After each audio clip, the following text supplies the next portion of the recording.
સ્વાગત છે આપ સૌનું આજના મિરર ઇમેજ ટોક શો માં। દર્શક મિત્રોને મારો એક સવાલ કે લોકડાઉન દરમિયાન તમે શું કર્યું? ટાઈમ વેસ્ટ કર્યો કે ઇન્વેસ્ટ કર્યો? આશા રાખું છું દરેક મિત્રોએ ટાઈમનું ક્યાંક ને ક્યાંક ઇન્વેસ્ટમેન્ટ જ કર્યું હશે। આજે આપણે વાત કરશું યુથ અને એમના સપનાઓ, યુથ એન્ડ ડ્રીમ્સ। તો આ જ ટોપિક પર ચર્ચા કરવા આપણી સાથે ઉપસ્થિત છે વિવેકાનંદ એકેડમી જામનગરના ફાઉન્ડર, અન એકેડમીમાં એજ્યુકેટર, માઇન્ડ ટ્રેનર અને લાઈફ કોચ, અને કહી શકાય કે the real josh machine, Dikshit Teraiya. સ્વાગત છે દીક્ષિતજી। Thank you so much sir, thank you. તો દીક્ષિતજી, સૌથી પહેલા મારો પણ આપને આ જ પ્રશ્ન કે લોકડાઉન દરમિયાન તમે તમારા ટાઈમનું ઇન્વેસ્ટમેન્ટ ક્યાં કર્યું? Thank you. સૌથી પહેલા તો તમારો પ્રશ્ન છે ને, મેં બહુ ઘણા સમય પહેલા બીજા તમારા ટોક શોમાં જોયો તો મને આ પ્રશ્ન બહુ ગમે છે, કેમ કે હું મારા લગભગ ઓલમોસ્ટ બધા જ જેટલા મારા જે વ્યુઅર્સ છે, ચાહે ઓનલાઈન છે કે ઓફલાઈન મારા સ્ટુડન્ટ્સ છે, એક જ વાત કહું કે આ લોકડાઉનનો સમય છે ને ખરેખર માનું તો આશીર્વાદ રૂપ છે કે અહીંયા તમારે ટાઈમ વેસ્ટ કરવો છે કે invest, it ups to you, તમે નક્કી કરી શકો છો। અને તમે જોજો સાહેબ, આ લોકડાઉન પછી જ્યારે આખું રિયલ સેન્સમાં ઇન્ડિયા ઓપન થશે ત્યારે ઘણા બધા એવા લોકો હશે કે જેને દુનિયા પહેલા નથી ઓળખતી, પણ એના પછીની હવે એની પર્સનાલિટી ચેન્જ થઈ જશે। શું કામ? કેમ કે એને આ સાહેબ આખે આખું પોતાની પર્સમેન્ટ કર્યું હશે। સાહેબ જે થાય છે સારા માટે થાય છે। અગર ભગવાનની આ ઈચ્છા છે, ઈશ્વરની આ ઈચ્છા છે, અલ્લાહની આ ઈચ્છા છે, તો સાહેબ આ સાચું। તો મને એવું થયું કે અગર કદાચ એ આપણા બધા પાસે કંઈક કરાવવા માંગે છે, જેમ કે અત્યાર સુધી ના તો તમે સમય આપી શકતા હતા, ક્યારેક ઘણાને ફરિયાદ હતી પરિવારને સમય નથી આપતા, ઘણા કહે છે કે સાહેબ હેલ્થ ઉપર ધ્યાન નથી આપો તો સમય નથી સાહેબ, ઘણા કહે છે મારે ઘણું વાંચવું છે પણ સમય જ ક્યાં લ્યો। ત્યારે ભગવાને બધા જ પ્રશ્નોનો જવાબ આપી દીધો તમને। ના, હવે તમારી પાસે કોઈ બહાનું નથી સાહેબ। હવે તમે એમ ના કહી શકો કે મારી પાસે એક્સરસાઇઝ માટે સમય નથી, તમે એમ પણ ના કહી શકો કે મારી પાસે ઇતર વાંચન કે એક્સ્ટ્રા રીડિંગ માટેનો ટાઈમ નથી। સાહેબ બધું જ છે। ફેમિલી તમારી સાથે જે ઝંખતી હતી રહેવા માટે, જે તમે પણ એની સાથે રહેવું હતું સાહેબ, છેલ્લા 4 મહિના થયા, જે લોકો હોશિયાર, સમજુ છે, મેચ્યોર છે, એ લોકો આ ટાઈમને બરાબર ઇન્વેસ્ટ કર્યો। એવી જ રીતના મેં સાહેબ છેલ્લા 3-4 મહિનામાં જ્યારથી આ માર્ચથી લોકડાઉન શરૂ થયું છે, મેં કોશિશ કરી છે કે હું એક મિનિટની, એક સેકન્ડનો પ્રોપર યુટિલાઇઝેશન કરી શકું। મેં સૌથી પહેલા કામ છે લોકડાઉનમાં મારા ખુદ ઉપર કામ કરવાનું કર્યું હતું, કે ચાહે ફિઝિકલી હોય કે મેન્ટલી હોય। તો બસ એ રીતે મેં ગ્રેજ્યુઅલી ડેઈલી થોડું વધારતા, કેમ કહેવાય છે ને કે આજે તમે એક સ્ટેપ લેશો ને સાહેબ, એ એક સ્ટેપ જ્યારે 1 વર્ષ પછી ચેક કરશો ને તે 365 સ્ટેપ જેવું મોટું થઈ ગયું હશે। તો માણસોને એવું છે કે સાહેબ ફ્રોમ વેર ટુ સ્ટાર્ટ, અરે એટલીસ્ટ સ્ટાર્ટ, તમે શરૂ કરો, ઘણું બધું તમે એની માટે તમે બાય ડિફોલ્ટ અંતર કપાઈ જશે। સેમ વે મેં ધીરે રીડિંગ કર્યું, કેટલું બધું, ઘણી બધી બુક્સ જે મારી બાકી હતી એ બધી બુક્સ વાંચી, અને ત્યારબાદ જે મારું એજ્યુકેશનનું પ્લેટફોર્મ છે મારું ઓનલાઈનનું અનએકેડમી સાથે, એ બધું કામ કર્યું। અને આ રીતના લોકડાઉનનો સમય છે એ એમ માનો કે ગ્રેજ્યુઅલી એટલો સરસ જાય છે, અને જ્યાં સુધી હજુ આ રીતના રહેશે એનો પૂરેપૂરો ઉપયોગ કરવાની કોશિશ કરી સાહેબ। ગ્રેટ દીક્ષિતજી, આ વાત પરથી દર્શક મિત્રોને ઘણું બધું મોટિવેશન મળી ગયું, ઘણી બધી ઇન્ફોર્મેશન પણ મળી ગઈ। તો આપણો ટોક શો નો મેઇન ઇન્ટેન્સ એ જ છે કે આવનારા જે ગેસ્ટ ફેકલ્ટી છે એમના નોલેજ, એમના એક્સપિરિયન્સ પરથી કંઈક નવું જાણવા અને શીખવા મળે। બીજું આપણી સાથે ઉપસ્થિત છે મિરર ઇમેજ ટોક શો ના પ્રમોટર્સ શ્રી સંજય લાલચેતા। તો સ્વાગત છે સંજયભાઈ આપનું પણ મિરર।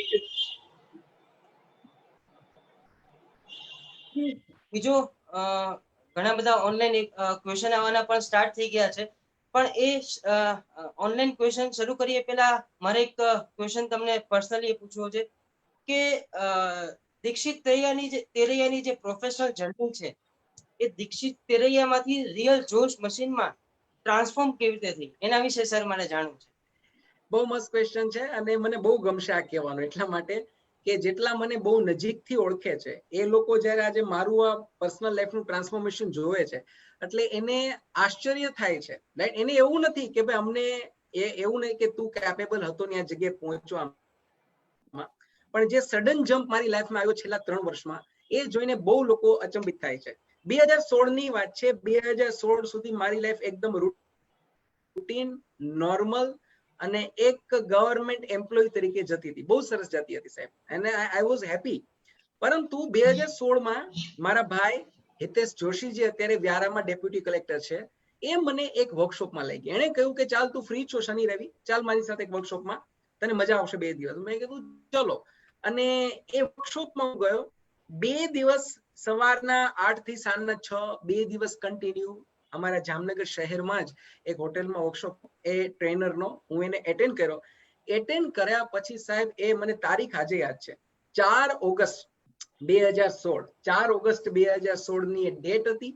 અને એ દિવસે 2 દિવસ 4-5 ઓગસ્ટ મેં વર્કશોપ કર્યો. 5મી ઓગસ્ટે સાંજે મને લિટરલી એવું ફીલ થયું કે આઈ ગોટ માય કિક. ઓલું કહેવાય ને કે મને ખબર પડી ગઈ કે એકચ્યુઅલી મારે મારા જીવનમાં શું કરવાનું છે.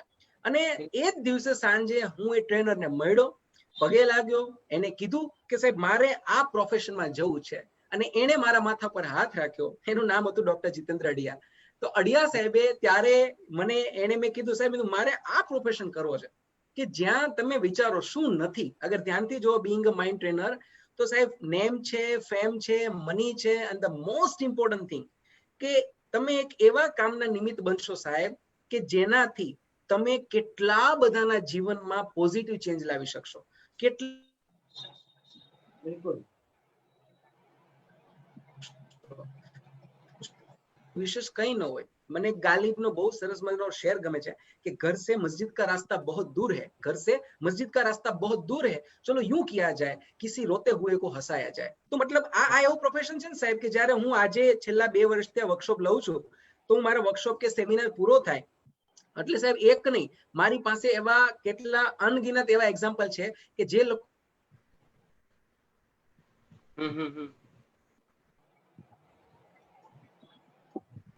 દીક્ષિતજી આપનો અવાજ નથી આવી રહ્યો, વિડિયો પોઝ થઈ ગયો. દીક્ષિતજી જેમ વાત કરીએ એ પ્રમાણે આજના યુવાનોને પણ આપણે એમાંથી જો પ્રેરણા લઈ શકીએ તો મેક્સિમમ આપણે આપણી લાઈફને પણ ટ્રાન્સફોર્મ કરી શકીએ. જેમ દીક્ષિતજીએ પોતાનું એક ગોલ ડિસાઈડ કર્યું અને એ ગોલ ડિસાઈડ કરી અને એની પર જે પથ પર ચાલવાનું શરૂ કરી દીધું છે, એવી જ રીતે દરેક યુવાને પણ પોતાનું એક ગોલ ડિસાઈડ કરી અને પોતાના સપના પર જો એક્શન પ્લાન સાથે જો શરૂઆત કરીએ તો ક્યાંક ને ક્યાંક આપણે મેક્સિમમ એનો એડવાન્ટેજ લઈ શકીએ છીએ. દીક્ષિતજી જલ્દીથી આપણી સાથે કનેક્ટ થઈ જશે, કદાચ કોઈ ટેકનિકલ ઇશ્યુને લીધે. જી સંજયજી.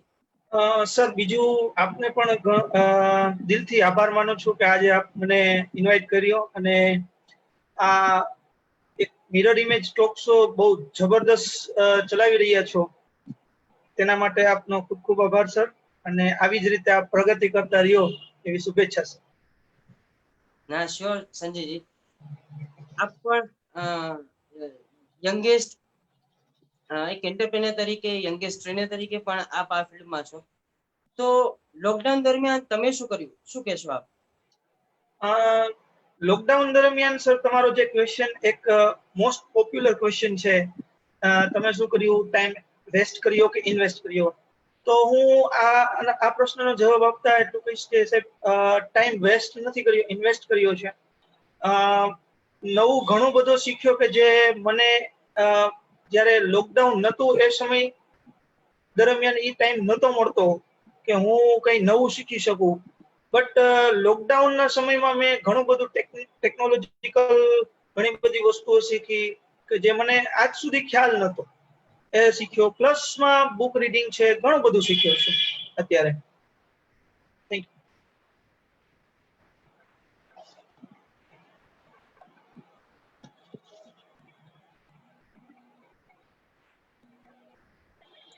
બિલકુલ દીક્ષિતજી ટૂંક સમયમાં આપણી સાથે જોડાઈ જશે. સંજયભાઈએ વાત કરી એ પ્રમાણે બુક રીડિંગ પણ બહુ જ ઇમ્પોર્ટન્ટ છે. દરેક યુવા વર્ગ અત્યારે જે મોબાઈલ પર અને સોશિયલ મીડિયામાં ફોકસ કરી રહ્યું છે, as a digital media consultant હું એમ નહીં કહું કે તમે સોશિયલ મીડિયા યુઝ ના કરશો, પણ ડેફિનેટલી દરેક જણાએ સાથે સાથે રીડિંગ પર પણ ફોકસ કરવું જોઈએ. વેલકમ દીક્ષિત. Thank you. થોડો ટેકનિકલ ઇશ્યુ આવી ગયો તો એના માટે સોરી એક્સ્ટ્રીમલી. ના ઇટ્સ ઓકે. તો આપણે તમારા પ્રોફેશનલ જર્ની પર કન્ટિન્યુ. યસ, તો હું વાત કરતો હતો કે જે 2016 થી જે મારું આખું ટ્રાન્સફોર્મેશન થયું સાહેબ, 2016 માં મેં નક્કી કર્યું કે મારું હવે આ ડ્રીમ છે, મારે આમાં આગળ વધવું છે. મેં મારા ભાઈની હેલ્પ લીધી, મેં ડોક્ટર જીતેન્દ્ર અડિયા સાહેબનો કોન્ટેક્ટ કર્યો. એને એક પ્રોગ્રામ ચલાવે છે, જે પ્રોગ્રામ આખું ટ્રેનિંગ પ્રોગ્રામ કે જે તૈયાર કરે છે આખું કે ટ્રેનર્સ ને કેમ શું હોવું છે, જે 15 દિવસનો આખો અમદાવાદનો રેસ્ટોરેશન પ્રોગ્રામ હોય. મેં જોઈન કર્યો. એના પછી સાહેબ જે સૌથી બેસ્ટ વાત કહું ને તો એ ટ્રેનિંગ ચાહે ડોક્ટર જીતેન્દ્ર અડિયા આપે, સ્નેહ દેસાઈ, સંદીપ ગજર, રામ વર્મા, ભારતમાં ઘણા બધા ટ્રેનર્સ છે ને મેં ઓલમોસ્ટ બધા પાસે ટ્રેનિંગ લીધી છે. રામ વર્મા, સ્નેહ દેસાઈ, સંદીપ ગજર, ડોક્ટર જીતેન્દ્ર અડિયા, એવરીવન બધા પાસે. અને સાહેબ હું એક વસ્તુ એ શીખ્યો છું કે આ ટ્રેનિંગ છે ને તમારે ચાહે સ્પીકર કે મોટિવેશનલ ટ્રેનર બનવું છે તો definitely you must do it. પરંતુ અગર તમારે સિમ્પલી તમારી નોર્મલ લાઈફને બી એક્સ્ટ્રા ઓર્ડિનરી બનાવી છે તો પણ સાહેબ આવી ટ્રેનિંગ લેવી જોઈએ. Workshop, seminars you must attend. શું કામ? આ બધા વર્કશોપ, સેમિનાર છે ને એ તમારા લાઈફમાં વેલ્યુ એડ કરે સાહેબ, જે તમને બહુ પછી ખબર પડશે. આજે મને ખ્યાલ આવે છે, હવે નાવ આઈ એમ ટોટલી અન્ડરસ્ટેન્ડ. હવે મને ખબર પડે સાહેબ કે મારી લાઈફ પહેલા ક્યાં હતી, આજે ક્યાં છે. જે એક તમારો જીવન જોવાનો જે નજરિયો હોય ને કે જે તમને ખ્યાલ પડે કે પહેલા તમે દુનિયા વિશે અને ખુદ વિશે શું વિચારતા હતા, આજે તમે લોકો વિશે અને ખુદ વિશે શું વિચારો છો, તમે કયા એટીટ્યુડ સાથે લાઈફમાં આગળ વધો છો. તો આ જર્નીએ મને એક હિંમત આપી. પછી હું ટ્રેનર બન્યો અને પછી મેં શરૂ કર્યા 2017 થી. આઈ હેવ ડિસાઇડેડ, મેં એક વાત નક્કી કરી કે હવે હું બનીશ તો ટ્રેનર જ. આ નક્કી થઈ ગયું. અર્લિયર માય ગોલ, મારો પહેલો ગોલ હતો કલેક્ટર બનવાનો, રાઈટ, કે મારે કલેક્ટર બનવું છે અને હું દેશની સેવા કરીશ કે કોઈ બી જગ્યાએ જ્યાં મને પોસ્ટિંગ મળશે હું બધાને સર્વ કરીશ. મને ખબર નહીં કેમ સાહેબ, પણ એના કરતા પણ આમાં વધારે મને એવું થયું કે this is perfect for me. આ મારા માટે બેસ્ટ છે ને હું આના માટે બેસ્ટ છું. કેમ કે કલેક્ટર બન્યા પછી કદાચ મારાથી ઘણા બધા ખુશ હશે, પરંતુ હું કદાચ એટલો ખુશ તો નહીં હોય જેટલો આમાં હોય. તો કહેવાય ને કે મેં એકદમ મધદરીએ જ્યારે મને કિક થઈ, ખબર પડી કે યસ આ મારો ગોલ છે અને આ મારે કરવું જોઈએ, એટલે મેં ઇમિડિયેટલી બધું ચેન્જ. મેં એવું નથી કે સડન એક કહેવાય કે ડિસિઝન લઈ લીધું. મેં બહુ વિચાર્યું. મેં જેટલું વિચાર્યું એટલું મને સતત અંદરથી એક જ અવાજ આવતો હતો, નહીં ભાઈ આ બરાબર છે, you should go with it, તારે જવું જોઈએ. And then I decided. પછી સાહેબ એક્ઝેક્ટ બીજા વર્ષે જે ચમત્કાર હું કહેવા માંગુ છું એ સાંભળજો કે મારી સાથે શું થયું. કહેવાય ને કે સબકોન્શિયસ માઇન્ડ થી તમે જે એકવાર વિઝ્યુઅલાઇઝ કર્યું હોય ને એ સાહેબ તમારા જીવનમાં આવીને ઊભું રહે છે.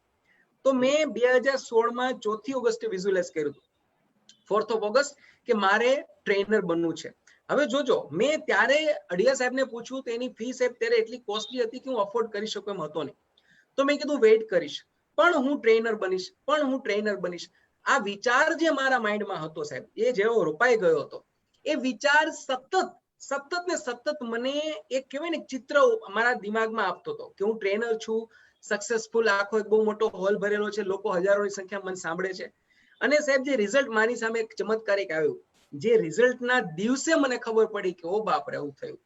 એક્ઝેક્ટ સેમ ડેટ 4 ઓગસ્ટે નેક્સ્ટ યર 2017 હું ટ્રેનર તરીકે મારો વર્કશોપ, પહેલો વર્કશોપ મારી લાઈફનો મેં જામનગરમાં કન્ડક્ટ કર્યો 165 લોકોનો, 165 ટીજીબી હોટલમાં. એ મારો પહેલો વર્કશોપ હતો. અને સાહેબ તે દિવસે મને ખબર પડી કે આ એ દિવસ છે કે 1 વર્ષ પહેલા મેં ખાલી ડિસાઈડ કર્યું હતું. અને સાહેબ મજાની વાત તો એ છે, એ વર્કશોપ મેં હજુ પ્રોફેશનલ ટ્રેનિંગ લીધા વગર કર્યો હતો અને છતાં પણ એટલો સક્સેસફુલ વર્કશોપ રહ્યો કે કેટલા બધા છોકરાઓ, એમાં મોસ્ટલી યુથ હતા, અને બધા જ ઓલમોસ્ટ કેટલા બધા લોકોએ, કોઈની વ્યસનની કુટેવ હતી તો કોઈના રિલેશનશિપના પ્રોબ્લેમ્સ હતા. આ બધું એ લોકોએ એ જ વર્કશોપના એન્ડ પછી 2-3 દિવસમાં જે સોર્ટ આઉટ થતા ગયા, જેમ જેમ મને મેસેજ આવતા ગયા તો મારી જે બિલીફ હતી ને મજબૂત બની ગઈ.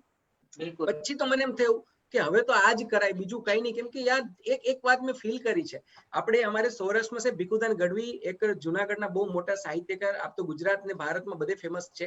એ બહુ સરસ વાત કે સાહેબ, બહુ મજા આવી વાત કે. એ શું કેમ કે સૌથી વધારે જો કોઈ આનંદ હોય ને સાહેબ તો એ સંતોષ છે. સૌથી મોટો સંતોષ કયો ખ્યાલ છે દુનિયામાં, કે જ્યારે તમને કંઈક જોઈતું હોય ને કંઈક મળી જાય ને, એના કરતા પણ સૌથી મોટો સંતોષ એ છે કે જ્યારે કોઈકને તમે કંઈક આપો અને એના કારણે એ સામેવાળી વ્યક્તિ ખુશ થાય, એને ખુશ જોઈ અને જે તમને ખુશી મળે ને સાહેબ, એનાથી મોટો સંતોષ જ ન હોય. ઓલું કહેવાય ને કે બસમાં તમે જતો હોય, ભરચક બસ ભરી હોય અને કોઈ પ્રેગ્નેન્ટ લેડીને કે કોઈ વયોવૃદ્ધ વ્યક્તિને તમે તમારી સીટ આપો, પછી તમે 2 કલાક સુધી બસમાં ઉભા જાઓ સાહેબ, તોય તમને છે ને શાંતિ મળે, સુકૂન મળે, થાક જ ન લાગે સાહેબ.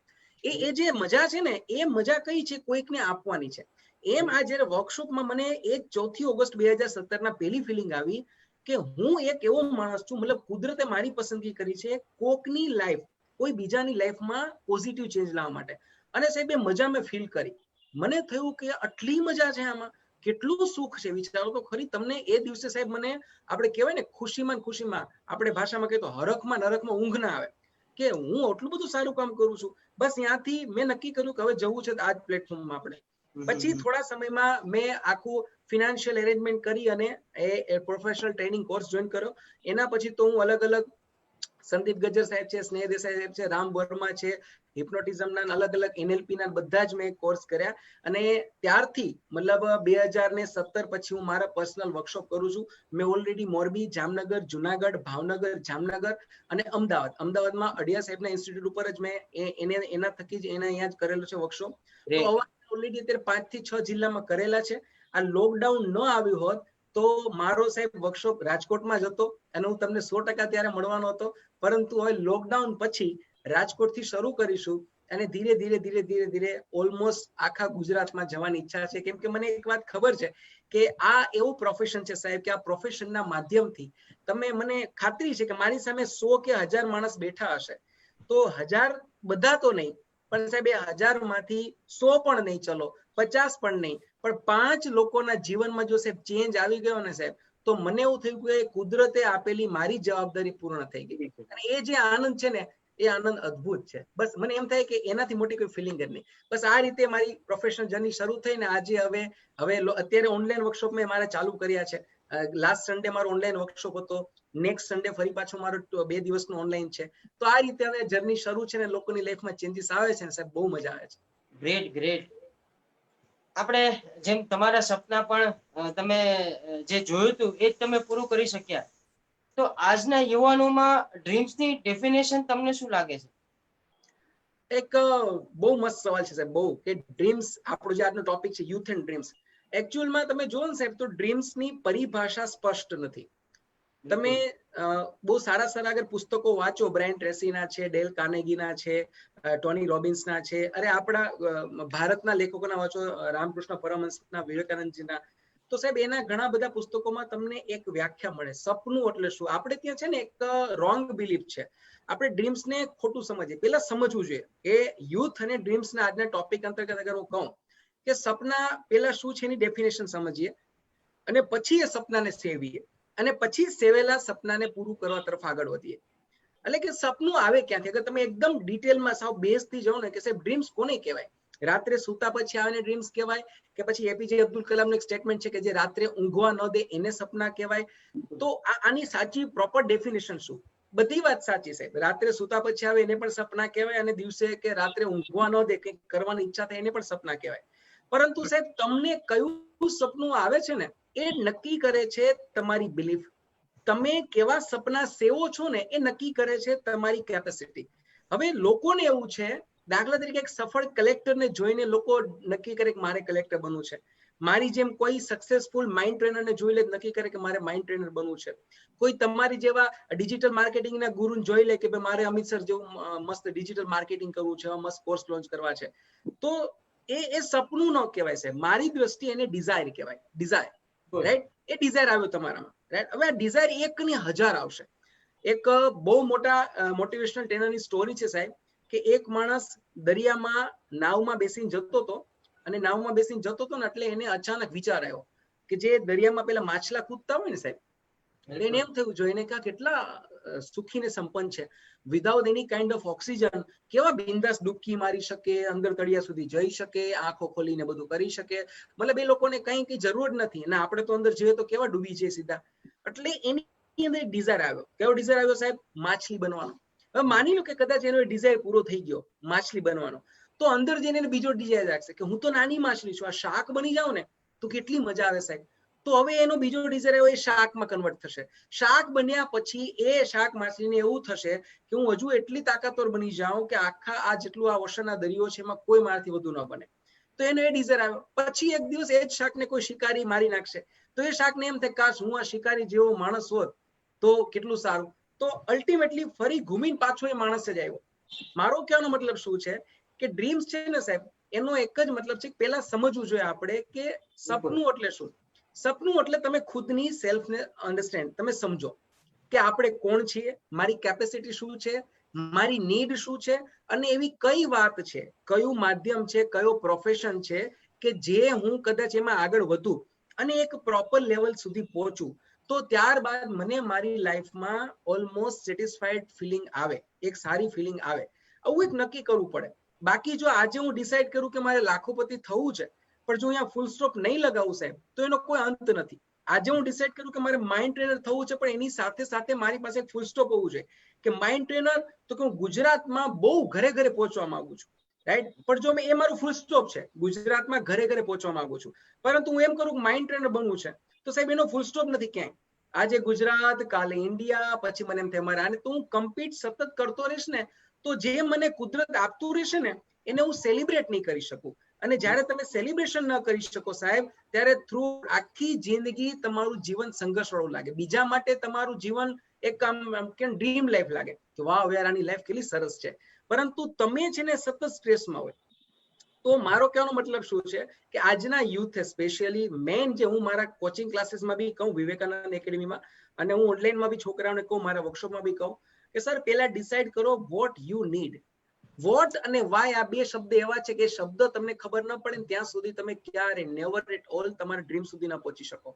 કેમ કે ડ્રીમ સુધી તમે, ડ્રીમ કોઈ નાનું નથી સાહેબ. એલન મસ્ક અગર જો સ્પેસમાં પહોંચી શકતો હોય, રાઈટ, આપ જો માણસ ચંદ્રમાં તો 1960s પહોંચી ગયો હતો, તો વિચાર કરો આપણી પેલા કોઈ પણ એક વ્યક્તિએ કરેલું કામ આપણે પણ કરી શકીએ, બરાબર. એ પણ કાળા માથાનું જ માનવું, આપણે પણ એ જ છીએ. પરંતુ સવાલ એ છે કે તમે ક્યાં જઈને અટકવા માંગો છો અને ક્યાં જઈને પછી એ વાતને સેલિબ્રેટ કરવા માંગો છો. એટલે જ્યાં સુધી તમારા જીવનમાં સંતોષ નહીં હોય ત્યાં સુધી ખુશી નહીં હોય. લોકો સક્સેસફુલ લાઈફને અથવા તો સક્સેસની ડેફિનેશન સમજી જાય તો સપનાઓની ડેફિનેશન સમજી જશે. મને ખબર છે કે મારું એક ડ્રીમ છે કે જે દિવસે હું એક વખત એક મારું વર્કશોપ કરું જેમાં 500-700 લોકો હોય, ધેટ્સ ઇટ, ખતમ થઈ ગઈ વાત. સર આ મારું હવે 700 થી વધારે 900 થાય તો મારા માટે કુદરતના આશીર્વાદ છે. તો મારે પછી ત્યાંથી નવી એક ડિઝાયર નહીં જગાવવાનો હવે 1000 થાય. શું કામ? નહીં તો એનો અંત નથી. એમ આપણા યુથે સાહેબ અત્યારે દોરવાઈ જાય છે અને એમાં એનો કોઈ વાક નથી. હું માનું છું ત્યાં સાહેબ 2-3 વાત એવી છે કે જ્યાં સુધી આપણે આ ચેન્જ નહીં થાય ત્યાં સુધી સર બહુ પ્રોબ્લેમ રહેશે.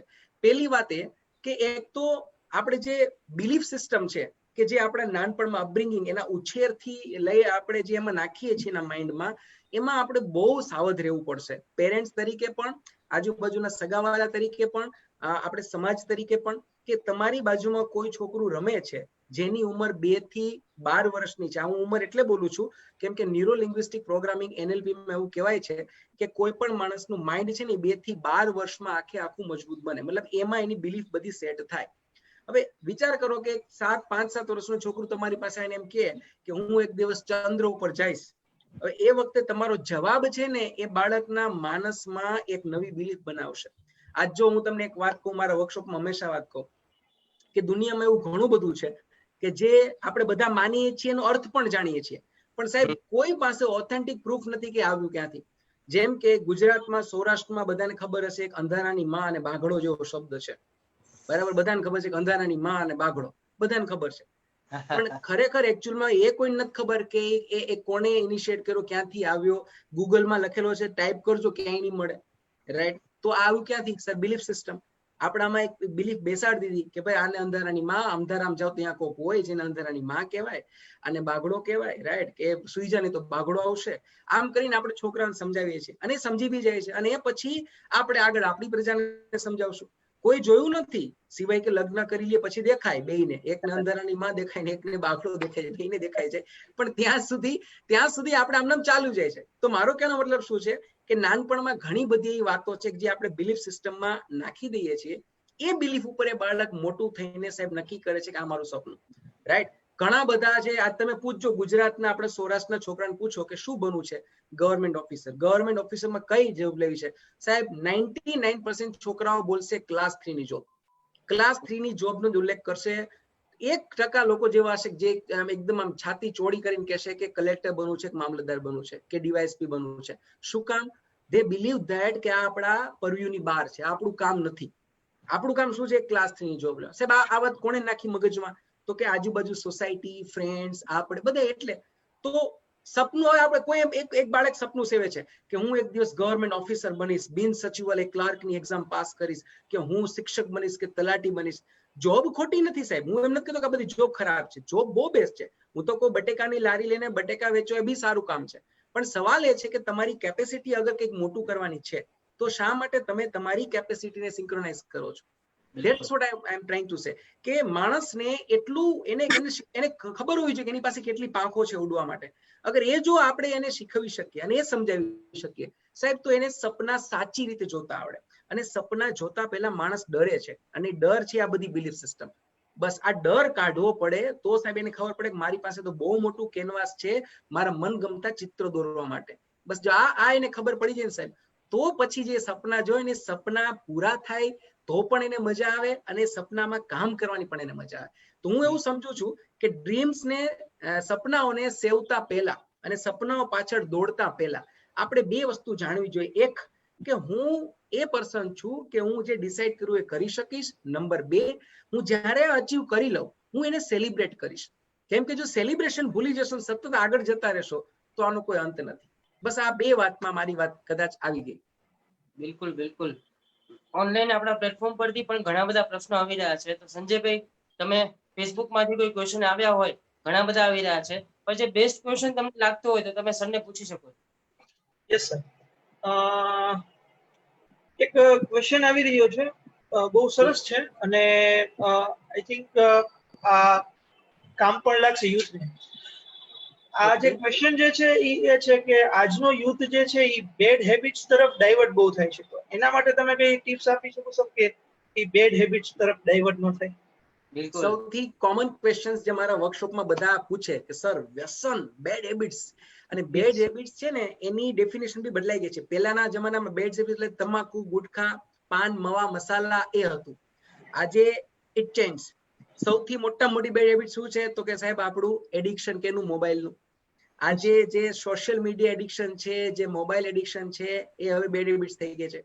એની અંદર બી અગર સાહેબ હું ડીપમાં જાઉં, અગર સામે આપણી મેચ્યોર પબ્લિક છે તો સમજી શકશે સાહેબ, બહુ ખરાબમાં ખરાબ અત્યારે એક બેડ હેબિટ બીજી છે જે કદાચ કોઈ સ્વીકારે કે ના સ્વીકારે, પણ હું એક બહુ મોટા વ્યક્તિનું નામ લઈને કોટ કરીશ, સદગુરુ જગ્ગી વાસુદેવ. જગ્ગી વાસુદેવનો સ્ટેટમેન્ટ તમને આપું સાહેબ, કે એને કીધેલું કે ઇન્ડિયાનું જે કહેવાય ને, ઇન્ડિયાની કુલ વસ્તીના 65% જે યુથ છે, રાઈટ, એ 65% માંથી આઉટ ઓફ ધેટ 65% 95% મતલબ એ 65% 95% લોકો જે યુથ છે આપણું ઇન્ડિયાનું અત્યારે સાહેબ, એ બે વસ્તુમાં એંગેજ છે.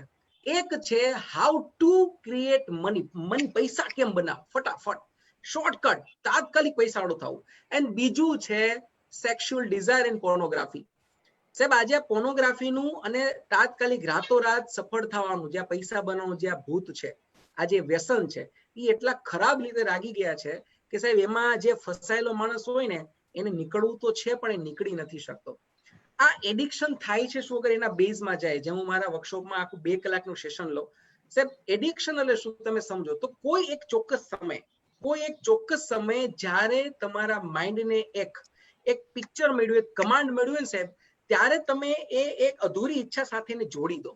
દાખલા તરીકે તમે જોયું હશે ઘણા બધા ચેઇન સ્મોકર હોય, સિગરેટ પીતા હોય, અને ઘણા આપણે એવા બી જોયા હશે કે સવારમાં જ્યાં સુધી સિગરેટ ન મળે, પાન મસાલા ગુટખા ન મળે, ત્યાં સુધી એ લોકોની દૈનિક ક્રિયા બી શરૂ ન થશે. આટલી હદે લોકો એડિક્ટેડ છે. અને લોકો એવું સમજે છે કે સિગરેટ પીવાથી તમે સ્ટ્રેસ રિલીઝ કરો છો. કોર્પોરેટમાં સૌથી વધારે કલ્ચર છે, યુથમાં પણ છે, કે 3-4 કલાક વાંચીને બહાર નીકળી ટેરેસ ઉપર જઈને એક સિગરેટ ફૂકી આવે, પછી પાછા એમ કે હવે હું ફ્રેશ છું, હવે ચલો બીજો સબ્જેક્ટ વાંચીએ. આવું બધું જોવા મળે. અથવા તો કોઈ મેન્ટલી સ્ટ્રેસમાં હોય તો કોઈ ખુલ્લામાં જઈને 2 સિગરેટ મારી આવે અને પછી પોતાની જાતને હળવી ફીલ કરે. એની પાછળનો ઘણા સાયન્ટિફિક રીઝન છે. અગર તમે પ્રોસેસને નોટ કરશો, સિગરેટ પીવાની પ્રોસેસને, તો તમે જોયું હશે સિગરેટ પીવાળો પીએ, કસ લે, એ કસ એકદમ ઊંચું લે. સર અગર એકદમ બારીકીથી ફોકસ કરો, એ પ્રોસેસમાં થાય છે શું? માણસ ઊંડા શ્વાસ લે છે. when you are smoking, તમે ત્યારે શું ડીપ બ્રીથિંગ લો છો, અને deep breathing always release stress. પરંતુ પ્રોબ્લેમ શું હતો? આપણે વિધાઉટ સિગરેટ ડીપ બ્રીથિંગ કરવાનું હતું. આપણે કોનો સહારો લીધો? સિગરેટ પીવાથી તમને સ્ટ્રેસ રિલીઝ થાય પહેલા તો આ બિલીફ કોઈ કે તમારા જાણીતાએ બેસાડી, અથવા તો ક્યાંકથી જોઈ, અથવા તો હિરોઇઝમના ચક્કરમાં કે ભાઈ સિગરેટ પીવું તો હીરો લાગે, બરાબર. આવા કારણોથી તમે એક તો એડિક્ટ થયા. પછી તમને એક બે અનુભવ થયા, તમને એ તો ખબર જ ના પડી કે હું સિગરેટ પીતો ત્યારે ડીપ બ્રીથિંગ કરતો હતો, અને ડીપ બ્રીથિંગ ના કારણે ઊંડા શ્વાસ લેતો હતો અને છોડતો હતો, એટલા માટે સ્ટ્રેસ રિલીઝ થવાનું જ છે. બાય ડિફોલ્ટ તમને થોડી અસર થશે, પણ તમે એમ માની લીધું કે સિગરેટ પીવાથી થાય છે. સેમ વે તમે આલ્કોહોલ કન્ઝ્યુમ કરો છો, તમે પાન માવા ગુટખા કઈ બી કરો છો, સાહેબ આ બધું અલ્ટિમેટલી તમારી સબ મોડાલિટી, એક શબ્દ છે NLP માં, સબ મોડાલિટીમાં બધું સ્ટોર થઈ ગયું છે, ફિક્સ થઈ ગયું છે. મતલબ કે તમે તમારા માઇન્ડને કમાન્ડ આપી દીધી છે, અને એ માઇન્ડને સમજાવી દીધું છે કે જ્યારે હું સિગરેટ પીઉં, જ્યારે હું મસાલો પાન ગુટખા ખાઉં, એ સમયે મને સારું ફીલ થાય છે. આ તમારા માઇન્ડને સમજાઈ ગયું. એટલે હવે જ્યારે જ્યારે તમે એ વસ્તુ આપશો, તમારું માઇન્ડ તમને અચ્છું ફીલ કરાવશે. So what I mean to say કે જે એડિક્શન જેટલા છે, એ એડિક્શન અલ્ટિમેટલી બહાર કરતા અંદરના છે, અંદરથી તમે પકડીને રાખ્યા છે. હવે ઘણા તમે એવા બી જોયા હશે કે લોકો છોડી દે કે મેં છોડી દીધા, માવા, મસાલા, પાન, ગુટખા, દારૂ, આલ્કોહોલ બધું છોડી દીધું. પછી કંટ્રોલ કરતા, આમ લીડસણામાં આમ કહેવાય ને કે પોતે આમ સ્ટ્રગલ કરતા હોય કે નહીં નહીં નહીં એવું કરે. પછી મહિનો થાય, 2 મહિનો, 3 મહિનો, પછી પોતે થાકે ને વળી પાછું શરૂ કરી દે, વળી થાકે વળી શરૂ કરી દે. આવા તો કેટલાય કેસ જોયા છે કે જે છોડી દીધા પછી શરૂ કર્યા કેટલા. ઘણા કેમ કે મેં છોડી દીધું, પછી પૂછે કેટલામી વાર, તો કે 32મી વાર છોડ્યું, આ વખતે તો સફળ થાય છે. એ છોડે છે, એ બહારથી છોડે છે, એના માઇન્ડમાં તો એ છૂટી જ નથી શકતું. તો જે આ બહાર વધે છે, એ બી એટલા માટે કે હું પેલા ક્વેશ્ચનમાં લઈ જઈશ કે તમે જે ડ્રીમ સેટ કર્યા, તમને તમારી સ્કિલ કેપેબિલિટી ખબર નથી, તમે ખુદને જાણતા નતા, ડર તમારે જે અંદર જ છે કે હું આ ન કરી શકું, હું આ ન કરી શકું, અને એ સમજ્યા વગર, એને તમારી અંદરથી કાઢ્યા વગર તમે નવા નવા સપના સેવ કરી લીધા, તો સાહેબ ઘણા બધા સ્ટ્રેસ આવશે. પછી એ સ્ટ્રેસ રિલેટેડ ઘણી બધી તમારી પાસે ખોટી ઇન્ફોર્મેશન છે કે સ્ટ્રેસ દૂર કરવા માટે સિગરેટ પીવાની, સ્ટ્રેસ દૂર કરવા માટે આ કરવાનું, તે કરવાનું. તો સાહેબ એમાં ને એમાં આપણે ફસાતા જઈએ છીએ. પોઈન્ટ એ છે કે first of all you have to understand yourself. આપણે આપણી જાતને સમજવી પડે. અને જે દિવસે આપણે ઓલું કહેવાય છે ને, સોક્રેટિસને એક દિવસ કોઈ પૂછ્યું કે આ દુનિયામાં અઘરામાં અઘરું હોય તો શું, તો એને કીધું તું અઘરામાં અઘરું હોય ને તો ખુદ સાથે, પોતાની જાત સાથે રહેવાનું. કેમ મેડિટેશન અઘરું લાગે છે સાહેબ? મેડિટેશનમાં તમે કોની સાથે છો? પોતાની સાથે. એટલે તો આંખો બંધ કરતા સાથે ખુલી જાય સાહેબ. તમને આખી દુનિયામાં ગમશે, પોતાની જાતે જ નથી ગમતું. અને જે માણસને પોતાની સાથે જમી જાય, જેને પોતાની સાથે ફ્રેન્ડશિપ થઈ જાય ને, એ માણસને દુનિયાની જરૂર નથી રહેતી. તો એને કોઈ વ્યસન ટચ પણ ન કરી શકે સાહેબ, સવાલ જ નથી. રીઝન શું છે? એ ખુદને સમજી ગયો. અને આ પ્રોસેસ સાહેબ અઘરી કે અશક્ય નથી, બસ થોડુંક એમાં તમારે ટેકનિકલ સમજવાનું છે, થોડોક ટ્રસ્ટ કરવાનો છે, અને એકાદો કોઈ તમારો ગાઈડ મળી જાય, જે અમારા જેવા ટ્રેનરનું કામ છે કે લોકોને એક પ્રોપર વે દેખાડવાનું. બસ આવું જો કોઈ મળી જાય સાહેબ, તો તમે પ્રોપર એક ચોક્કસ જગ્યાએ પહોંચી શકાય અને જીવનમાં કંઈક વેલ્યુ એડ કરી શકાય. તો હું માનું છું ત્યાં સુધી વ્યસન, એડિક્શન છે, એને બહારથી છોડવાની જરૂર નથી, કેમ કે સક્સેસ નહીં થઈ શકે આપણે. અગર છોડવું જ છે સાહેબ, તો અંદરથી છોડવું પડશે, ખુદને સમજવું પડશે, અને એ જે છૂટશે ને સાહેબ, એ જિંદગી ભર તમારી પાસે નહીં આવે. બિલકુલ બિલકુલ સર, ઘણી બધી નવી નવી વાતો અને ઘણા બધા નવા નવા પોઈન્ટ ડિસ્કસ થઈ રહ્યા છે. હમણાં તમે જેમ વાત કરી એ પ્રમાણે ક્યાંક ને ક્યાંક આપણે મેરેજ નો પણ એક ટોપિક આવ્યો હતો, તો એના રિલેટેડ જ આપણે વાત કરીએ કે જે લાઈફમાં 2 મોટા ડિસિઝન લેવાના છે, એક છે કરિયર અને બીજું છે લાઈફ પાર્ટનર. કેવી રીતે સિલેક્ટ, રાઈટ, આ બંને કેવી રીતે નક્કી કરી શકાય? બહુ હું તો એમ કહીશ કે અત્યાર સુધીનો બેસ્ટ ક્વેશ્ચન સાહેબ. કેમ કે આ ક્વેશ્ચન છે ને, કોઈ પણ જે આ આપણું યુથ છે, ઇન્ડિયન યુથ માટે સૌથી મોટો સળગતો પ્રશ્ન છે કે સાહેબ, એક તો કરિયર કયું ચૂઝ કરું, કયા કરિયરમાં મારે જવું જોઈએ, બરાબર, વોટ ટુ ચૂઝ. જે 10 આપણે એવું માને છે કે 10મા અને 12મા વાળાનો પ્રોબ્લેમ છે. નહીં સાહેબ, આ પ્રોબ્લેમ હું તો માનું છું ત્યાં સુધી કોઈ પણ છોકરો ગુજરાત કે ભારતમાં ભણે ને ત્યાં સુધી બિચારો એમાં જ કન્ફ્યુઝ હોય કે મેં શું લઉં, કયું કરિયર લઉં. અને લઈ લીધા પછી પણ સાહેબ એ ડિલેમામાં હોય કે મેં કર્યું છે બરાબર જ કર્યું છે કે નહીં. તો આ એક કોમન પ્રોબ્લેમ છે. બીજો એક મોટો, જેને થોડુંક અંડર એસ્ટિમેટ કરવામાં આવે છે, હજુ આપણી સોસાયટીમાં એને એટલું ઇમ્પોર્ટન્સ નથી આપવામાં આવ્યું, કે લાઈફ પાર્ટનર પણ બહુ મોટો ડિસિઝન છે. મને મારા મેન્ટર એક વાત બહુ સરસ શીખવાડી સાહેબ, કે તમારી લાઈફના 2 ડિસિઝન મસ્ત હોય ને, એ માણસની લાઈફ જન્નત, સ્વર્ગ જેવી હોય.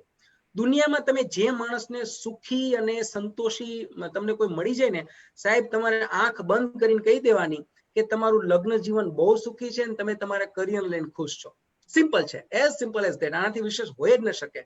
કેમ કે જે માણસના આ 2 ડિસિઝન પરફેક્ટ, એ માણસની લાઈફમાં નકરો સંતોષ ને સુખ ને સમૃદ્ધિ જોઈએ. પરંતુ જો બે માંથી એક ડિસિઝન બી ખોટું છે, લેટ સે કે ઘરનું પાત્ર જે લાઈફ પાર્ટનર છે તમારી ચોઈસ નું મળી ગયું, તમારી ટ્યુનિંગ વાળું એકબીજાને સમજવું તમારે મળી ગયું, પણ કામની જે બાબત છે, જે કરિયર છે, એ તમારી ચોઈસ નું નથી, તો એ માણસને ઘરમાંથી બહાર કાઢવો મુશ્કેલ થઈ પડશે. કેમ કે એને કામે જવું જ નથી, એને શનિવારની રાહ જોતો હશે અને શનિવાર સાંજથી જ સોમવારનો ડર હશે કે યાર સોમવાર આવશે ને ફરી કામે જવું પડશે, મારે કામે નથી જવું.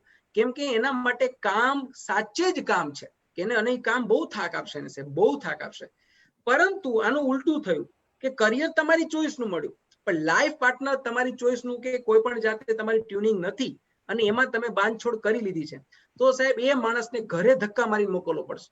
એ ઘરે નહીં જાય, એ કામ કરે રાખશે, ઓવર ટાઈમ કરશે, પણ એને ઘરે કંટ્રોલ છે, મારે ઘરે નથી જવું સાહેબ, ગમે જવું ઘરે નથી જવું. તો એટલા માટે સર આ બે વસ્તુ એવા છે, બે ડિસિઝન એવા છે કે જ્યાં સુધી એ નક્કી નહીં થાય ત્યાં સુધી માણસ છે કન્ફ્યુઝ થશે. અને એટલા માટે એવું કહેવાય છે કે સૌથી પહેલા તો કરિયર ડિસાઈડ કરવા માટે તમારે ખુદને સમજવાના, તમારા શોખ શું છે, ગોલ સેટિંગ કરવાનું. જે હું 2 કલાકનું આખું 2-3 કલાકનું એક સેશન લો મારા વર્કશોપમાં કે ગોલ શું છે સમજવું પડે આપણે પહેલા તો. ગોલ કોને કહેવાય? માણસો એમાં બી કન્ફ્યુઝ છે. લોકોને પૂછો તમારી લાઈફનો ગોલ શું, તો લોકો તમને શું કહેશે કે મારે સફળ બિઝનેસમેન બનવું છે, કોઈ કહેશે કે સક્સેસફુલ કલેક્ટર, કોઈ કહેશે સારી ગવર્મેન્ટ જોબ, કોઈ ફલાણું ઢીકણા. આ ગોલ નથી. These are not goals. આ ગોલ નથી સાહેબ. ગોલ શું છે એ સમજવા માટે હું 3 કલાક ફાળું આખું વર્કશોપમાં, અને 3 કલાકના અંતમાં એ લોકોને ખબર પડે કે ધીસ ઇઝ ગોલ. કારણ કે ગોલ છે ને કોઈ પણ જગ્યાએ તમને અલ્ટિમેટ ડેસ્ટિનેશન જે લાસ્ટમાં આપે, અને અલ્ટિમેટ ડેસ્ટિનેશન બધા માણસનું એક જ હોય ને, એને કહેવાય હેપીનેસ એન્ડ સેટિસ્ફેક્શન. આ બે વસ્તુ હોવી જોઈએ. તો કોઈ પણ કામ તમે નક્કી કરો એમાં એન્ડમાં પહોંચો, આ બે વસ્તુ નથી મળતી તો કઈ નકામું છે. કરિયરને લઈને તો હજુ છોકરાઓ સમજી જાય ને હજુ કદાચ આપણે સમજાવી શકીએ. લાઈફ પાર્ટનરને લઈને છોકરાઓની સોસાયટી પણ કન્ફ્યુઝ છે. એક તો સાહેબ તમને ખ્યાલ છે કે આજના યુથમાં એક એવી બિલીફ છે કે લવ મેરેજ જ કરવા જોઈએ. જૂની સોસાયટીમાં એવી બિલીફ છે કે ભાઈ અરેન્જ મેરેજ જ કરવા જોઈએ. સાહેબ બંને સાચા પણ નથી, બંને ખોટા પણ નથી. બરાબર? બંને સાચા પણ નથી, બંને ખોટા પણ નથી. સાહેબ મેરેજ છે ને મેરેજ હોવા જોઈએ, અરેન્જ કે લવ બીજા નંબરની વાત છે. શું કામ? બીકોઝ એ વાત તો સાહેબ સાચી વાત છે કે કોઈ પણ મેરેજમાં બે શરીરને બે આત્મા મળે અને એના માધ્યમથી બે પરિવાર મળે ને એના માધ્યમથી બે સમાજ મળે છે. તો ક્યારેય કોઈના લગ્ન બે વ્યક્તિના હોય જ ન શકે. It's always connect to family. અને શા માટે મને એક વસ્તુ નથી સમજાતી કે લવ મેરેજ ને અરેન્જ મેરેજની ટર્મ્સ નીકળી ક્યાંથી કે જ્યારે કોઈ ત્રીજો વ્યક્તિ કંઈક પોતાનું ધાર્યું કરવા માંગે છે. એટલે લવ મેરેજ નો મતલબ શું થયો? આજે તો લવ મેરેજ ની ડેફિનેશન ફિક્સ છે યુથમાં. લવ મેરેજ એટલે પેરેન્ટ્સ થી અગેન્સ્ટમાં જઈને આપણે જે ગમે એ કરી લેવાનું, એને લવ મેરેજ કહેવાય. લવ મેરેજ એવું નથી. શું આગળ લવ મેરેજ નહીં થતા હોય? લવ મતલબ કે લવ મેરેજ એટલે ભાગીને મેરેજ કરવા, એ જ લવ મેરેજ છે, બીજું કઈ છે જ નહીં. અરે હું તો ત્યાં સુધી કહું છું કે સૌથી પહેલા એ તો સમજવું ને સાહેબ કે વોટ ઇઝ લવ. લવ શું છે એ તો સમજીએ સાહેબ. લવ સમજીએ પછી આપણે લવ મેરેજ નું નામ આપી શકીએ. બાકી અત્યારે તો કેવું છે, ટેમ્પરરી એટ્રેક્શન. બધાને ખબર છે કેમ કે 15 થી 30 આ જે ઉંમર છે ને 15 થી 30 બહુ ભયંકર ઉંમર છે. સાયકોલોજી એવું કે છે આ ઉંમરમાં માણસ પોતાને કહેવાય ને કે આમ હિમાલય જેવડી પર્સનાલિટી બનાવી શકે, અને આ એ ઉંમર છે જ્યાં માણસ પોતાને ભાંગીને ભૂક્કો પણ કરી શકે. એટલે આ એ ઉંમર છે કે જ્યાં તમે જો થોડી ઘણી સંયમ અને સમજણ રાખો અને થોડા ઘણા રોલ મોડેલને અનુસરો તો સાહેબ ખરેખર ઘણું બધું મળે. તો હું એવું માનું છું કે મને કોઈ પૂછે પર્સનલી કે સાહેબ કઈ રીતે કયું કરિયર આપણે પસંદ કરાય ને કઈ રીતે લાઈફ પાર્ટનર, તો કરિયરમાં તો ઘણા બધા ઓપ્શન્સ છે. તમે ખુદને સમજો, તમારા શોખ સમજો, તમારા કેપેબિલિટી સમજો, સંતોષ સમજો, ક્યાં જવું છે, what you actually wants to be. આ બધાને તમે એક ટેકનિકલ આખે આખું એનાલિસિસ કરી અને પછી કોઈ કરિયર પસંદ કરો. આંખ બંધ કરીને વિચારો કે એવું કયું કામ છે જે 24 કલાક કરવું મને ગમશે, એમાં કૂદી પડો. બરાબર? તો કરિયર તો હજુ સેટ થઈ જશે. અને કરિયર કદાચ ન ફાવ્યું છે તો 2 વર્ષ પછી બદલી બી શકશો. માની લો કે આજે મને ના 2 વર્ષ પછી બદલી શકશો. પણ સર લાઈફ પાર્ટનરમાં એવું નથી કે આજે આપણી સોસાયટીમાં જો આ બધું આટલું સ્વીકાર્ય નથી કે ચલો ન ગમ્યું, હજુ આપણે વેસ્ટર્ન કલ્ચરમાં નથી આવ્યા કે જ્યાં દર 2 વર્ષે એના મેરેજ થતા હોય. એવું નથી સાહેબ, અને એવું હોવું બી ન જોઈએ. તો એવું ડિસિઝન કેમ લેવું? તો સૌથી પહેલા તો મને એક જ પ્રશ્ન કેવો છે આપણા યુથને, જેટલા લાઈવ લર્નર્સ છે ને જે પછી જોશે એને, કે સર એક વસ્તુ સમજી જાઓ, અગર કોઈ વ્યક્તિ તમને ગમે છે અને તમે દિલથી એને ચાહો છો એની ખબર કેમ પડશે કે તમે એને ચાહો છો કે નહીં? તો સાહેબ એની ખબર ત્યારે પડશે કે જ્યારે વ્યક્તિ તમને ન ચાહતું હોય, વ્યક્તિ તમને નફરત કરતું હોય, વ્યક્તિ તમારી સાથે મેરેજ માટે તૈયાર નથી, છતાં પણ તમે એની શુભકામના ઈચ્છો છો, તો સાહેબ તમે એને ચાહો છો. અને જ્યારે આ પ્રકારનો પ્રેમ તમે કોઈને કરી શકતા હોય તો માની લેવું તમારા જીવનમાં સારામાં સારો લાઈફ પાર્ટનર જ આવે. કેમ કે જે વ્યક્તિ પ્રેમ સમજી જાય, જે વ્યક્તિ એટલું સમજી જાય, હવે તમે જેને ચાહો છો કાં તો એ તમારા જીવનમાં આવશે કાં તો નહીં આવે. અગર આવશે તો જલસા જ જલસા છે. અગર નથી આવતું તો સાહેબ એટલું સમજી લો કે કુદરતે તમને ટેસ્ટ કરવા મોકલ્યા છે કે જોઈએ કે તું કેટલો પ્રેમને સમજે છે. કેમ કે પ્રેમનું તો નામ જ છે સમર્પણ સાહેબ. અગર તમે કોઈ એ તમારા લાઈફમાં આવે તો જ પ્રેમ કરો, અધરવાઇઝ તમે નફરત કરો છો તો પ્રેમ હતો જ નહીં. મતલબ તો તમે એના પર કાબુ કરવાની કોશિશ કરી, મતલબ તમે એને પકડીને એક સંપત્તિની જેમ રાખવા માંગો છો, તો પ્રેમ ક્યાં આવ્યો સાહેબ? સાહેબ પ્રેમનું તો નામ જ સમર્પણ છે. તમે કેટલું ત્યાગી શકો છો કોઈ માટે. તમે મા બાપનો પ્રેમ જોઈ લો સાહેબ, દુનિયાના કોઈ મા બાપે શરત રાખી કે આજે હું તને તો જ મોટો કરું જો મોટો થઈને મને એટલું આપે તો? એક મા બાપ સાહેબ દુનિયામાં એવું ન મળે કે જે એમ કે જો હવે મેં તને એટલો ભણાવીને મોટો કર્યો, તું દર મહિને અમને આટલા રૂપિયા દે, કાર લઈ દે, બંગલો લઈ દે, હાલ ભાઈ હવે તારો વારો. નહીં કે સાહેબ, ત્યાં સુધી કે એ છોકરા એને ગરડા ઘરમાં મૂકી આવશે ને વૃદ્ધાશ્રમમાં, અને ત્યાં તમે કોઈ ટીવી ચેનલ વાળા ઇન્ટરવ્યુ લેવા જાય ને અને સમાચાર આપે ને કે તમારો છોકરો આવું કરે છે, બિચારો દુખી છે, ખાલી દુખી છે એ શબ્દ સાંભળે એનામાંથી આંખમાંથી આંસુ નીકળી જશે અને તરત કહેશે કે ભગવાન એનું ધ્યાન રાખજે. ભલે તમે એને કાઢી નાખ્યા હોય. આને લવ કહેવાય સાહેબ, કે સામેવાળી વ્યક્તિ તમારું ગમે તેટલું બુરું કરે, એ કદાચ તમારી લાઈફમાં આવે ન આવે, છતાં પણ તમે એના પ્રત્યે સારી લાગણી ધરાવો છો, it means you are loving him or her. That is a definition. અને જ્યારે આ લેવલનો પ્રેમ તમે કોઈને કરી શકો તો હું નથી માનતો કે પછી તમારા જીવનમાં કોઈ પણ આવે, તમે સાહેબ એને વરસાદ પ્રેમથી નવડાવી દેશો. અને એ વ્યક્તિ તો ભાગ્યશાળી છે કે એને કોઈ એવો વ્યક્તિ મળ્યો કે જે પ્રેમની વ્યાખ્યા સમજે છે. તો કહેવાનો મતલબ મારો એટલો કે જે અત્યારે એક ગાંડ પણ ચાલ્યું છે કે મારા 3 મિત્રો લવ મેરેજ કર્યા તો મારે બી કરવા છે, અથવા તો મારે આ છે દામ છે, એ બંને પક્ષે, એવું નથી કહેતો કે યુથે સમજવાનું છે, બંને પક્ષે આજે પેરેન્ટ્સે પણ સમજવું પડશે કે આપણે હવે આ સમય એવો છે કે જ્યાં એવું નથી કહેતો કે સંપૂર્ણ છૂટછાટ આપી દો, પણ એટલીસ્ટ તમારે એમના માનસને સમજવું પડશે, એની નીડને ઓળખવી પડશે. આગળના સમય હતો એ અલગ વાત છે, આજે જે છે એ અલગ વાત છે. તો આ બંનેનું કોમ્બિનેશન કરીને પેરેન્ટ્સે એનો રોલ નિભાવવાનો છે, યુથ એક રિસ્પોન્સિબલ યુથ થઈને એનો રોલ નિભાવવાનો છે, અને બંને સાથે મળીને એક પ્રોપર ડિસિઝન લે સાહેબ. હું નથી માનતો કે કોઈ ઘરમાં ફંક્શન્સ વગર લગ્ન થાય, બધા સાથે મળીને જ થાય. તો બસ એ અન્ડરસ્ટેન્ડિંગ આવી જોઈએ, અને આઈ થિંક કે અન્ડરસ્ટેન્ડિંગ બહુ જલ્દી હવે કદાચ બધાની વચ્ચે આવી રહી છે ધીરે ધીરે. બિલકુલ બિલકુલ. ઘણા બધા પ્રશ્નો આવી રહ્યા છે દીક્ષિતજી, 100 કરતા વધારે પ્રશ્નો છે. ઓહ, 105 કમેન્ટ આવી ગઈ છે.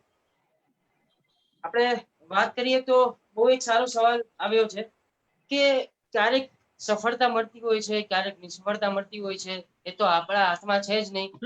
પણ ઘણા બધા વર્કશોપમાં કીધેલું છે, પણ આ બંને આપણે મેનેજ કેવી રીતે કરી શકાય? હા, this is the most important question. હમણાં સુશાંત સિંહ રાજપૂતનો એ લગતો એકદમ ક્વેશ્ચન છે કે એ મેનેજ ન કરી શક્યા. ચલો definitely when he commit suicide, જ્યારે સુસાઇડ કર્યું તો ડેફિનેટલી સ્ટ્રેસમાં હશે તો જ કર્યું હોય. બટ એનો મતલબ એવું થયું ને કે સમવેર સમાવ એક કોઈ જગ્યાએ નિષ્ફળ ગયા અને એ મેનેજ ન કરી શક્યા. અને એને લઈને તમને ખબર છે પછી સોશિયલ મીડિયા ઉપર બધા મેસેજીસ થયા હતા કે છીછોરે મૂવીમાં તમે જ શીખવ્યું હતું કે how to manage unsuccessful life ને આ બધું, નિષ્ફળતા કેમ મેનેજ કર્યું, તમે જ ન કરી શક્યા. બહુ ઇમ્પોર્ટન્ટ છે. હું સાહેબ એનું એવું મારી દ્રષ્ટિએ અગર હું મારા પર્સનલ ઓપિનિયન થી આપું કંઈ, હું એવું માનું છું કે નિષ્ફળતા મેનેજ કરતા એ શીખવાનું એના કરતા પણ સફળતા મેનેજ કરી લેવી પડે. શું કામ? આજે મેં એક ગોલ સેટ કર્યો સાહેબ, ટેમ્પરરી ગોલ, શોર્ટ ગોલ, કે શોર્ટ ટર્મ કે ભાઈ આવનારા 6 મહિના મારા જગ્યાએ જવું છે. હવે સાહેબ એ 6 મહિનામાં જે લેવલ સુધી મારે પહોંચવાનું તે હું પહોંચી જાઉં ને, એટલે જ્યારે હું પહોંચું ને ત્યારે મારી સેલિબ્રેટ કરવાનું. અને એક વસ્તુ હંમેશા યાદ રાખવાની, કોઈ પણ વ્યક્તિ ચાહે યુથ હોય કે કોઈ બી એજ હોય, કે આપણી લાઈફમાં જે મળે છે ને એ ક્યારે તમે એકલા નથી મેળવતા. યાદ રાખવાનું, ડાયરેક્ટલી કે ઇનડાયરેક્ટલી તમારી પાછળ ઘણા બધા હાથ, ઘણા બધાના આશીર્વાદ, શુભેચ્છાઓ છે. તો જ્યારે સેલિબ્રેશનનો સમય આવે ને સાહેબ, ત્યારે એકલા સેલિબ્રેટ કરવાના. અને જો કે દુનિયામાં કોઈ માણસ એકલો સેલિબ્રેટ કરી બી ન શકે. તમે એકલા દુઃખી થઈ શકો, એકલા ખુશ ન થઈ શકો સાહેબ. આ એક કુદરતની કરામત છે. જો કે તમે દુઃખી થવું હોય તો ખૂણામાં જવું પડે, ખુશ થવું છે તો લોકોની વચ્ચે જવું પડે. તો આ જે સેલિબ્રેશનનો ટાઈમ છે ને એ પકડી લો. નાની નાની વાતમાં સાહેબ સેલિબ્રેશન શીખો. શું કામ ખબર છે?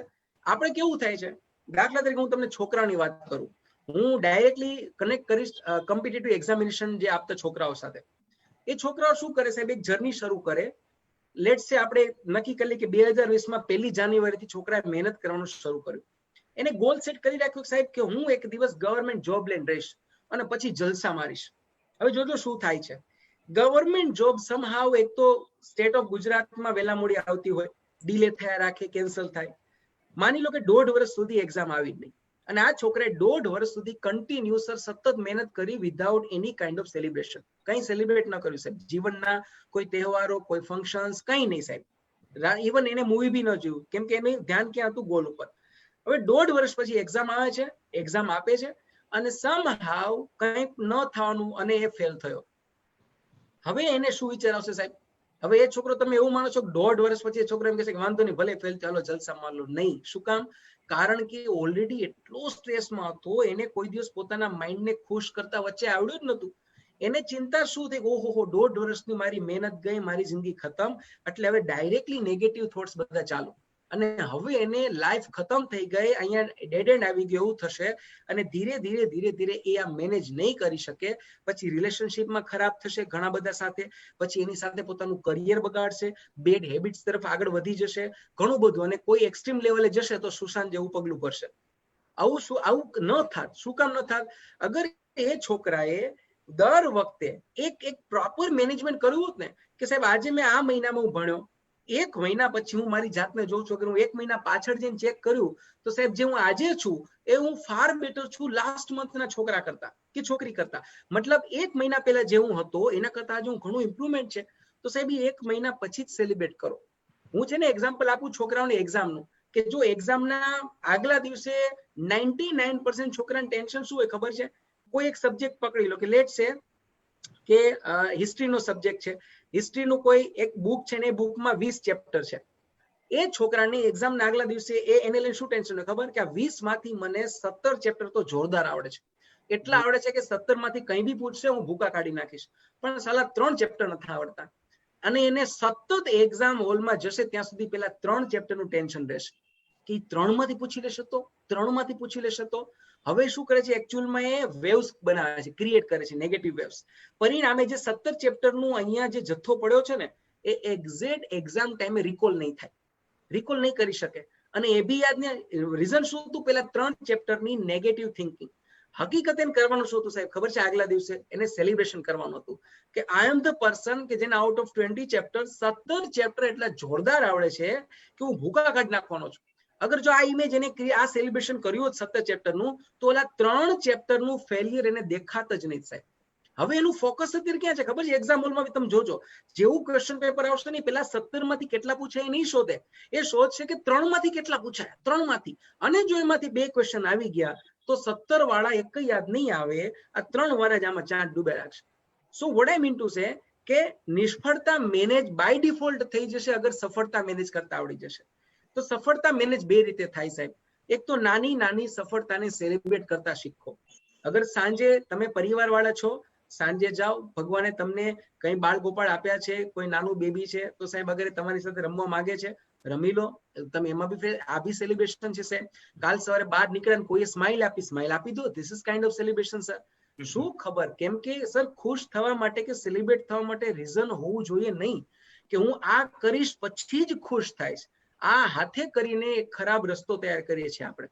નેગેટિવ આજે મને 3 ચેપ્ટરનું કોઈ દિવસ ગુસ્સો આવશે જ નહીં સાહેબ અગર હું એટલું સમજી જઈશ કે 3 ચેપ્ટરને છોડો, મને 17 આવડે છે. બસ લાઈફમાં બી આવું જ છે કે જે ફિલ્ડમાં આપણે જઈએ છીએ એ ફિલ્ડમાં સાહેબ એટલું જ સમજવાનું છે આપણે ખાલી કે અગર મને આ ફિલ્ડમાં હું આવ્યા પછી મેં મારું 100% આપ્યું, એ 100% આપ્યા પછી મને આટલું મળ્યું છે, લેટ્સ સેલિબ્રેટ. બસ પરિવાર સાથે સેલિબ્રેટ કરો. નિષ્ફળતા બાય ડિફોલ્ટ મેનેજ થઈ જશે એવું હું માનું છું. કેમ કે નિષ્ફળતા છે એ ઓલવેઝ અ કોમા. રેમો ડિસુઝાનું એક મૂવી છે એબીસીડી, મને એનું એક સ્ટેટમેન્ટ બહુ ગમે છે જે લાસ્ટમાં મૂવીના એન્ડમાં આવે છે કે sir life is all about next step. જીવન છે ને અત્યાર સુધી કેવું જીવે એને કરતા હવે શું કરવું છે ને ધેટ ઇઝ મોર ઇમ્પોર્ટન્ટ. બસ that's how we can manage successful life and unsuccessful such kind of decisions. બિલકુલ.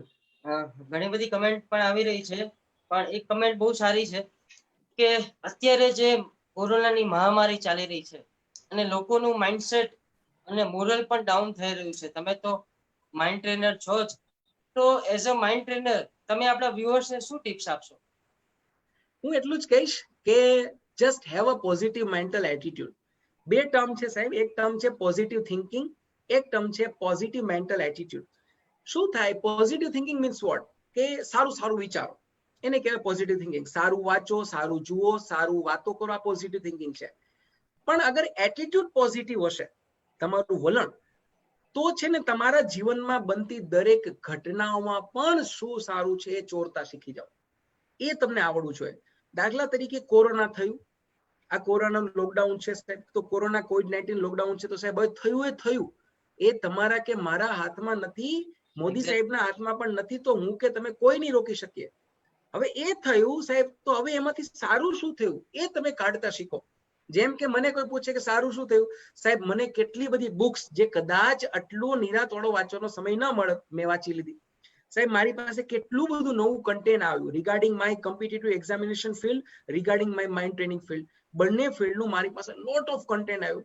નંબર 3, સાહેબ હું ઓનલાઈન વર્કશોપ કદાચ મારા ખબર નહીં હું ક્યારે લોન્ચ કરત, મેં લોન્ચ કરી દીધા. તો હવે ઓફલાઈન કરતા તો ઉલટાનું સારું સાહેબ ઓનલાઈનમાં તો ખબર નહીં કેટલા લોકો સુધી પહોંચી શકું. પછી કોઈ પણ પ્રકારનું અરેન્જમેન્ટ નહીં, સિમ્પલી તમે બસ ઓનલાઈન થ્રુ જાઓ, જલસા મારો, તમે મજા કરો, સામે મજા કરો, નોલેજ તો એ જ શેર થાય છે, એમાં તો કઈ ફેર નથી. તો મને એવું થાય છે કે આ બધી વસ્તુ થઈ, શું કામ થઈ? કેમ કે કુદરત, ઈશ્વર, અલ્લાહ, વાહેગુરુ એને આ સિચ્યુએશન જે આજે દુનિયાને આપી, નો ડાઉટ એક શીખ આપી કે ભાઈ એકદમ સંભાળીને જીવન જીવો, બાકી નકર આવું થશે. તો આપણે એમાંથી શીખી લેવાનું. પરંતુ જે થયું છે એમાંથી let's have a positive mental attitude, કે જે બન્યું છે એમાં સારું શું છે એ આપણે જો શોધતા આવડી જાય ને, તો હું નથી માનતો કે કોઈ વસ્તુ તમને સ્ટ્રેસ કે ચિંતા આપે.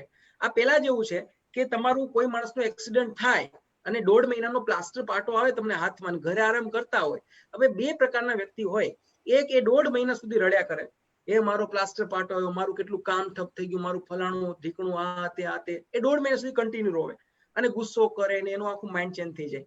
એક માણસ એવું હોય કે ચલો આ થયું, આમાં પણ સારું શું છે, તો કે હવે એક તો 1.5 મહિના સારું સારું ખાવાનું મળશે, ઘરવાળા બહુ ગરમ ગરમ ને શીરો ને રાબ ને મસ્ત મસ્ત ઘી વાળું બધું ખવડાવશે, આખો દિવસ ઘરમાં સાહેબ નવરા બેસવાનું, જલસા કરવાનું, કામ કોઈ ચીંધશે જ નહીં, આપણે કોઈ કામ આપશે જ નહીં, કેમ કે થાય એમ છે નહીં.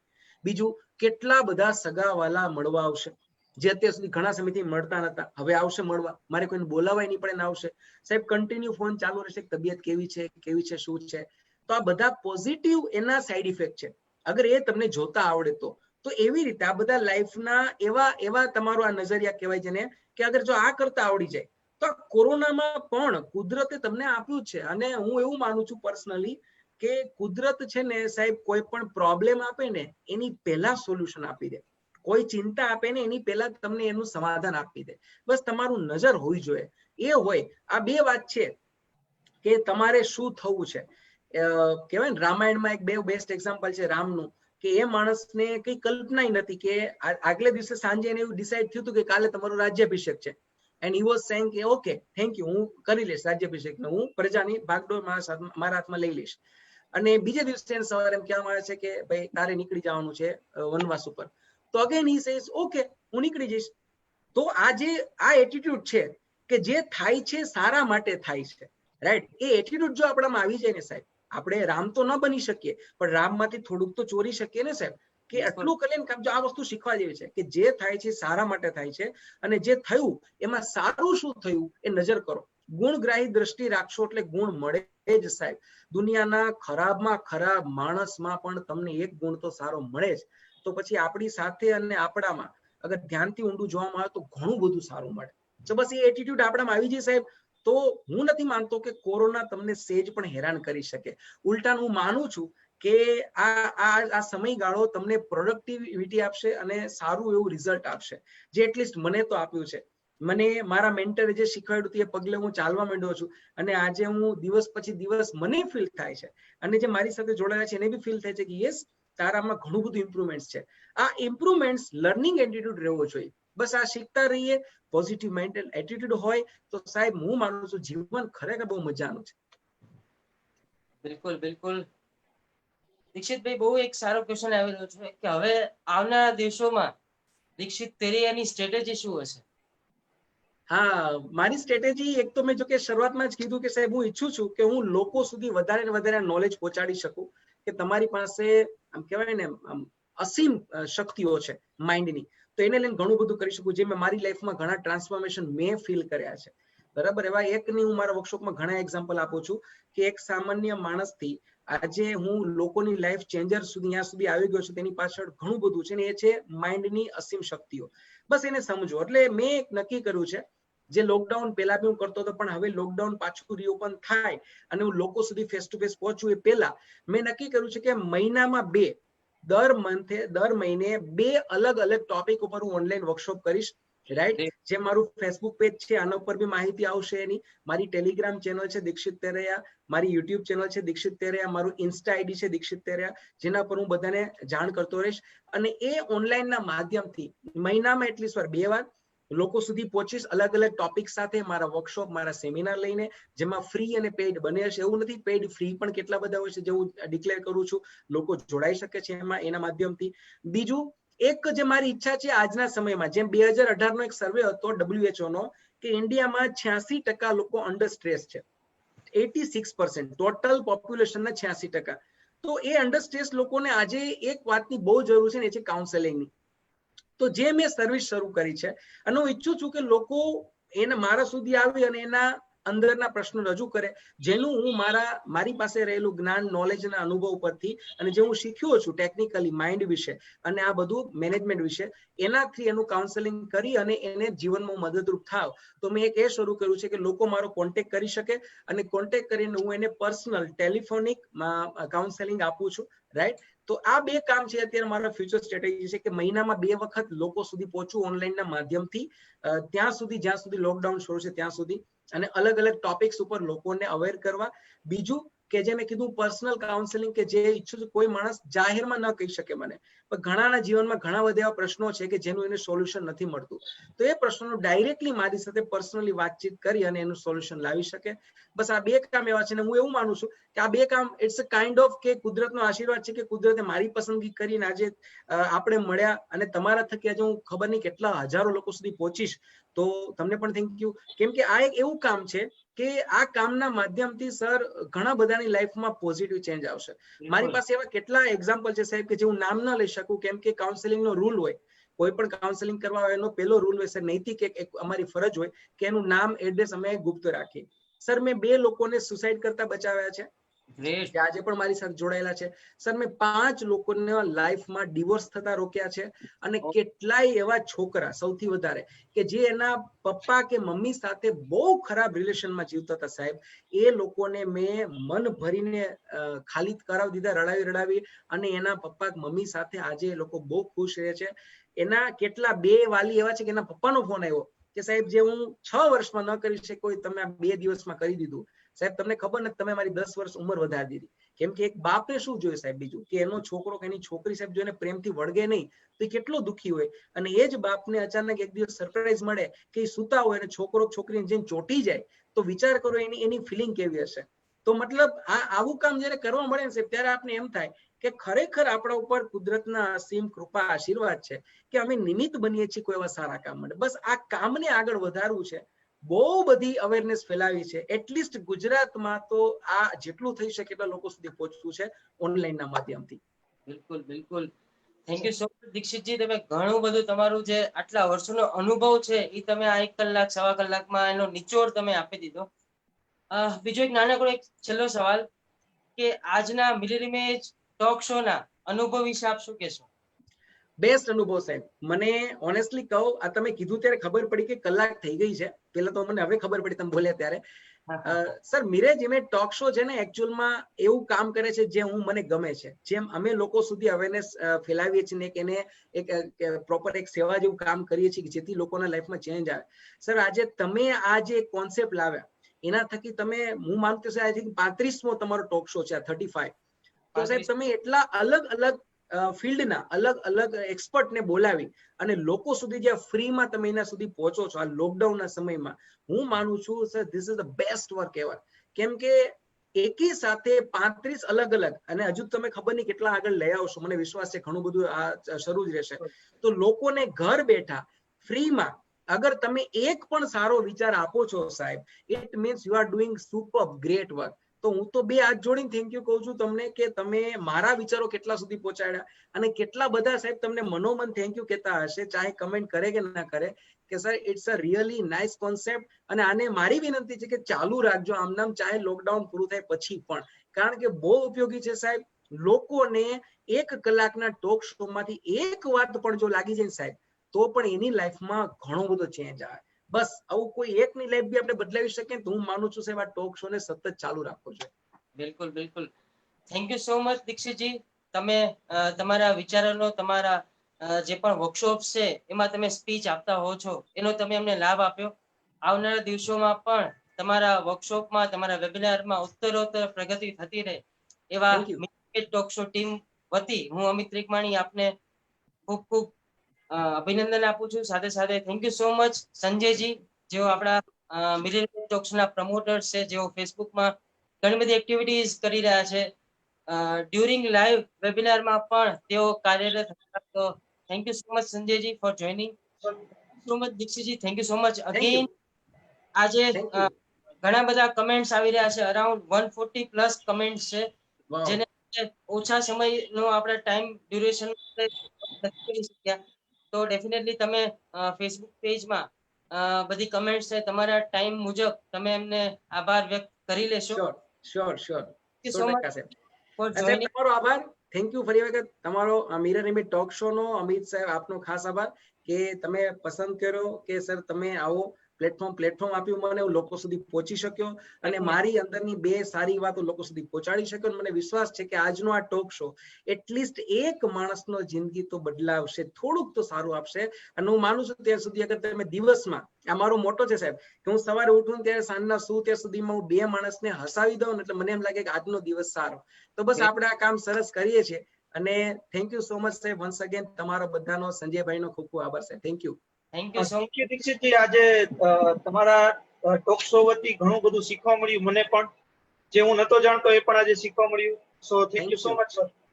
Thank you so much sir. Sponsors liberty jewel Rajkot, જેના સાથ અને સહકારથી આ ટોક શો સક્સેસફુલ રહ્યો છે, એવા આપણા ઓડિયન્સના પણ આપણે આભારી છીએ. Thank you once again. Best of luck from Amit Trikamani. eagerly waiting to meet again. Thank you.